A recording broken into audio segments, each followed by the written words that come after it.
Hello, Kelsey Taylor here. Welcome to another movie review. Well, a trilogy of movies. Three films if I'm not making sense here for some reason. I'm gonna review a movie series I never thought I would actually talk about. The Pitch Perfect trilogy. I have here Pitch Perfect, Pitch Perfect 2, and Pitch Perfect 3. Now, Pitch Perfect 1 and 3 I rented from the library, and I recently got Pitch Perfect 2 on DVD in a Blu-ray DVD combo, but I got this at Big Lots for like a cheap price, and I thought I would like to talk about these for a bit. Now, these movies I have not seen until about right after I moved to Massachusetts, something like that, and I don't know why. Like these movies, I think, like the first one in particular came out right after I graduated from high school, so I don't remember really hearing about it all that much. Probably a little bit, but I was going through some other life stuff at the time, so yeah, this movie definitely I didn't know much what it was about. The first Pitch Perfect, I watched both these movies again for the first time ever, like in like 3 years or so. And the first Pitch Perfect movie, it stars both these movies have Anna Kendrick, Rebel Wilson, Brittany Snow, and a few others. Like they both made appearances in all the movies. Basically, in this one's about Anna Kendrick, who started her first year in college, and she attends a singing group with girls that basically just do cover songs and all that, and they don't use any instruments or whatnot. They sing with their mouths and making all these vocal sounds and stuff like that, and basically just them going through competitions and stuff. And watching the first movie again, I think it's probably the best, even though there's some scenes that really gross me out, like one of the girls vomiting at the beginning, and the one of the vomit scene is pretty disgusting. It kind of takes you out of it, so I probably would have liked this a little more and probably own it myself if it weren't for those scenes. But it's kind of like a very fun, entertaining movie. Maybe as somebody like myself who does karaoke videos every once in a while, even though I wasn't doing any of those videos at the time when I started watching these movies, I kind of like them though. I really think if you're really into like pop music, like current songs and stuff like that, maybe singing like the first movie's not that bad, but I'm gonna warn you, don't eat a big meal while you watch the puke scenes.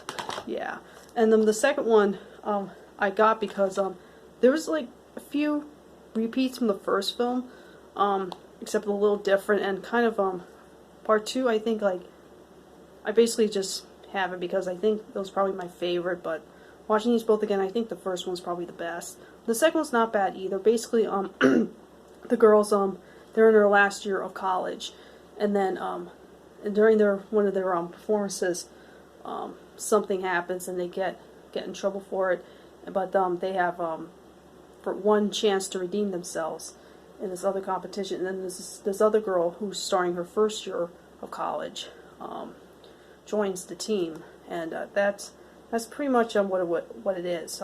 No, it doesn't have any disgusting scenes like in the first film, so don't worry about that. But it's a decent one to watch.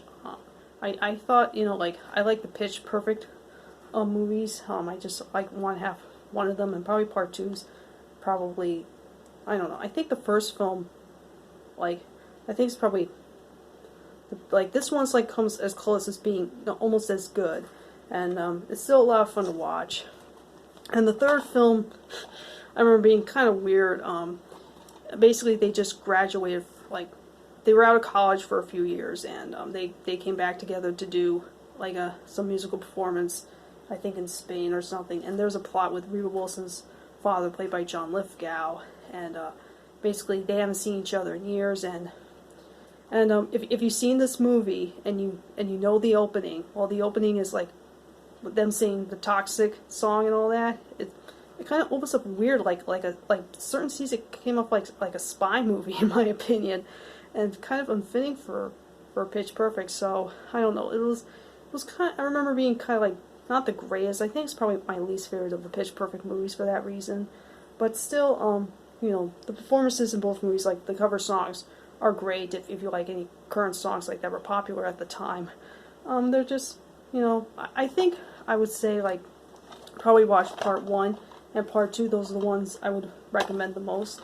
And part 3 isn't bad, it's just, it comes off as, like, a bit weird, and some of the scenes that, like, I think 1 or 2 scenes that don't fit really well, hit kind of, I don't know, it comes off as kind of unfitting, but it's not bad. I say part 1, part 2 are the best Pitch Perfect films. I definitely would recommend watch them all. Like, they're fun movies. If you didn't see any of these movies and you're really into like I don't know if they may be cringy for some people, but you know, they're like watchable movies and very fun, and definitely worth seeing. But like I said, like, part 3 is not perfect, and especially part 1, if you can handle, like, I'm gonna warn you, there's like a few gross scenes, like in the beginning and in the middle. I don't want to say what scene, but yeah, just but those movies, they're watchable. I definitely recommend them. So that's my review of the Pitch Perfect trilogy. Let me know if you have seen any of these movies and what you think of them and which one's your favorite. So thank you guys so much for watching, and I'll catch you guys next time. Adios.